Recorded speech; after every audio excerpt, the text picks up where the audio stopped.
एक बार फिर से आप सभी का स्वागत है हिंदी साहित्य में। आज चलिए बात करते हैं हिंदी का एक्सपेक्टेड कट ऑफ कितना जा सकता है। ठीक है, 8 जनवरी 2025 को आपका एग्ज़ाम हुआ था। इस बार एग्ज़ाम आपका ऑनलाइन ही हुआ है, पिछली बार की ही तरह। बस बीच में एक बार आपका ऑफलाइन हुआ था जो कि रद्द हो गया था, फिर से ऑनलाइन हो गया था। ठीक, 18 जून को जो आपका पेपर हुआ था जून वाला, वह ऑफलाइन हुआ था, फिर वह रद्द हो गया, तो फिर ऑनलाइन उसका हुआ 27 अगस्त को 2 शिफ्टों में हिंदी का, बाकी भी एग्ज़ाम। तो हम हिंदी की बात कर रहे हैं। तो फिर हिंदी का जो हुआ था 27 अगस्त को 2 शिफ्ट में और 4 सितंबर को हुआ था।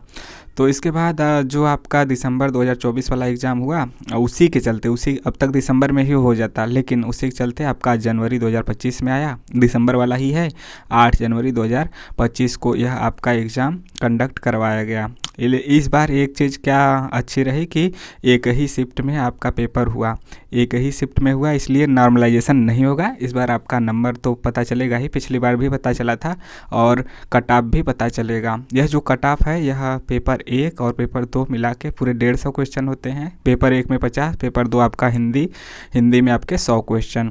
तो 150 क्वेश्चन में कितने क्वेश्चन पे है, तो आप बाद में मत पूछिएगा कि सर ये क्या है कट ऑफ। तो क्वेश्चन पे हमने यह कट ऑफ बताया है कि कितने क्वेश्चन पे कट ऑफ होगा। 150 क्वेश्चन में से, दोनों पेपर मिला के 150 में से इतना क्वेश्चन सही होने पे आपका मतलब लगभग संभावना रहेगी कि आपका यह हो जाएगा। ठीक है, यह एक्सपेक्टेड कट ऑफ है, इससे एक आध क्वेश्चन ऊपर नीचे हो सकता है। तो यह क्वेश्चन है, ठीक, क्वेश्चन के आधार पे बताया जा रहा है। चैनल को सब्सक्राइब जरूर कीजिए।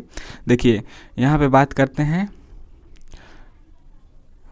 लेते हैं कि हाँ, पहले जनरल की बात कर लेते हैं। जनरल का जो JRF है वह लगभग 100 क्वेश्चन के आसपास जाएगा, तो यानी 99 क्वेश्चन पे उनका JRF होगा, और नेट आपका 90 क्वेश्चन पे, और PhD 85 क्वेश्चन पे। पिछली बार से जैसा आपको पता है कि एक नई कैटेगरी जोड़ दी गई है, PhD, और क्या कहते हैं कि बहुत मतलब कि यह 2 चीज़ें आप सुनने को मिल रहा होगा कि पेपर इजी था, तो पेपर इजी नेट का नहीं होता है।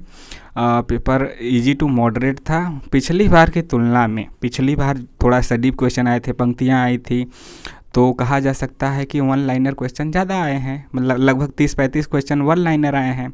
और आपके जो कहानियों से, निबंधों से जो पंक्तियों का क्रम दे देता था, या फिर रचना का प्रकाशन वर्ष दे देता था, फिर उसमें रचना का मिलाने के लिए कालक्रमानुसार लगाइए, तो डीप क्वेश्चन नहीं आए थे। 1 लाइनर ज़्यादा आया था, इसलिए आपको इजी लग रहा होगा। पिछली बार की तुलना में थोड़ा सा 1-2 क्वेश्चन इजी कहा जा सकता है, मगर कट ऑफ हाई नहीं जाएगी। कट ऑफ लगभग पिछली बार की ही उतनी जाएगी। पिछली बार क्या हुआ था कि नया पैटर्न का मतलब कि नया यह चीज़ नोटिस आया था कि आपको PhD भी करना है, तो PhD भी इसी एग्ज़ाम के थ्रू करना होगा, और इस बार से मतलब वैलिड होगा PhD करने के लिए। तो पहले जो JRF थे, जो नेट थे, उन्होंने भी एग्ज़ाम दिया, यानी कि ज़्यादा बच्चों ने एग्ज़ाम दिया, और जो पहले से ही JRF नेट पास थे उन्हें भी लगा कि उन्हें PhD करना है, तो फिर से एग्ज़ाम देना होगा, क्योंकि वैलिडिटी उनकी पहले की ख़त्म हो गई थी, जो PhD वाली थी, PhD करने के लिए। हालांकि नेट के लिए तो लाइफ टाइम है, असिस्टेंट प्रोफेसर के लिए जो JRF हो गया, नेट हो गया, लेकिन PhD के लिए तो वैलिडिटी रहती है। JRF वालों के लिए 3 साल, और PhD या फिर नेट है तो 1 साल।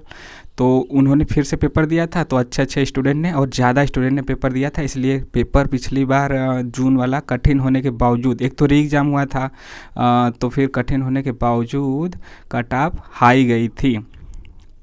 लेकिन इस बार स्टूडेंट थोड़े से कम हैं, जो पिछली बार JRF कर चुके हैं वो दोबारा नहीं भरे हैं, और स्टूडेंट कम हैं। पेपर का लेवल पिछली बार से 1-2 क्वेश्चन इजी कहा जाएगा पैटर्न के आधार पे, लेकिन वैसे इजी नहीं है। जो पढ़ा है, जो पेपर 1-2 बार दिया है, जो 5-6 महीने, साल भर पढ़ा है, उसके लिए थोड़ा सा इजी लगेगा पिछली बार की तुलना में।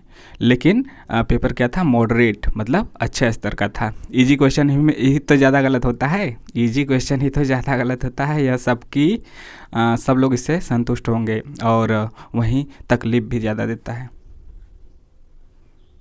EWS का कट ऑफ JRF का 96, नेट का 87 है, PhD 80 क्वेश्चन पे हो जाएगा। OBC का 94 क्वेश्चन JRF, और 86 नेट, 79 PhD के लिए।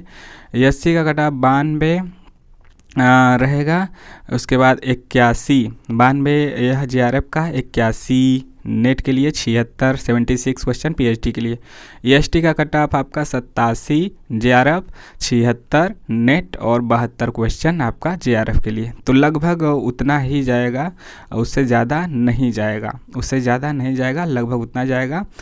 बताए गए कट ऑफ में बस आपका एका क्वेश्चन ऊपर या नीचे हो सकता है, और जहाँ तक हमें उम्मीद है इससे ज़्यादा नहीं जाएगा, भले ही 1-2 क्वेश्चन कम चला जाए। ठीक है, तो यह रहा।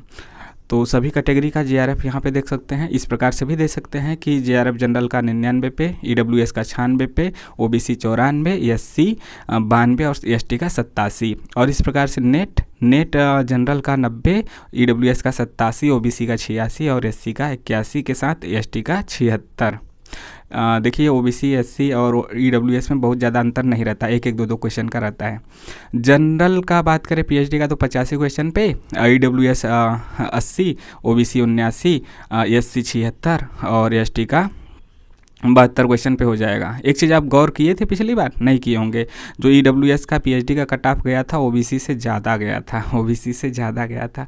तो ये लगभग इसमें PhD वाले में ज़्यादा स्टूडेंट पास किए जाते हैं, और इसका कट ऑफ हो सकता है कि इससे भी बताए गए क्वेश्चन से भी कम हो। और यह जो बताया जा रहा है 150 क्वेश्चन में कितने क्वेश्चन सही होने पे होगा। और माइनस मार्किंग नहीं है, नो निगेटिव मार्किंग, इसलिए आपका जितना सही होगा वह पूरा सही होगा। तो आपको यह कैसा लगा कमेंट करके ज़रूर बताइए।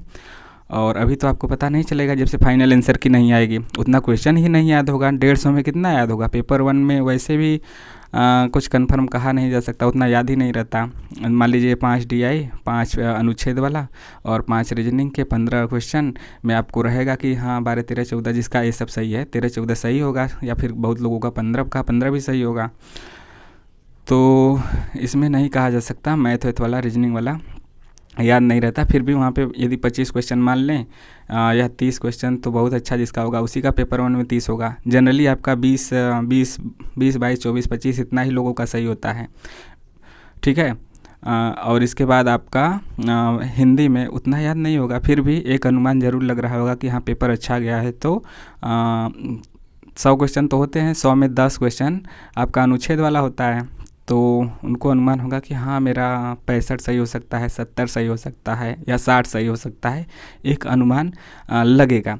तो आप इस प्रकार से जो आपको मिनिमम लगे कि हाँ इससे कम तो नहीं गलत हो सकता, मतलब इससे कम तो नहीं आना चाहिए। मान लीजिए पेपर 1 में 20 और पेपर 2 में 65, ठीक है, 100 में तो हो गया 85। तो इसी प्रकार से एक अनुमान लगा के आप लोग कमेंट करके बताइएगा कि आपका दोनों पेपर में मिला के 150 क्वेश्चनों में लगभग कितना सही हो जाएगा। जैसे आपको एक पेपर देने के बाद लग जाएगा ना, जिसका ख़राब बना है उसको ख़राब लगेगा, जिसका अच्छा बना है कि मेरा लगभग इतना आ जाएगा। हालांकि अभी अनुमान नहीं उतना लग पाएगा, उतना याद ही नहीं रहता।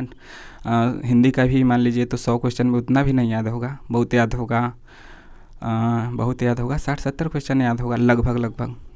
फिर भी तो जब फाइनल आंसर की आएगी, फाइनल मतलब एक बार आंसर की आएगी, फिर आपका रिजल्ट के साथ फाइनल आंसर की, या फिर पिछली बार तो आंसर की दिया था, फिर फाइनल आंसर की दिया था, फिर रिजल्ट दिया था। तो आंसर की जब आपकी आएगी, आंसर की और फाइनल आंसर की जो रहता है 1-2 क्वेश्चन बाद में चेंज होता है। फाइनल आंसर की में 1 2 3 जैसा भी गलत क्वेश्चन बना रहे, 1 2 3 क्वेश्चन बस इतना ही रहता है। तो आंसर की आएगी तो उसके बाद बिल्कुल ही पता चल जाएगा कि आपका कितना बना है, जब आंसर की से आप मिला लेंगे।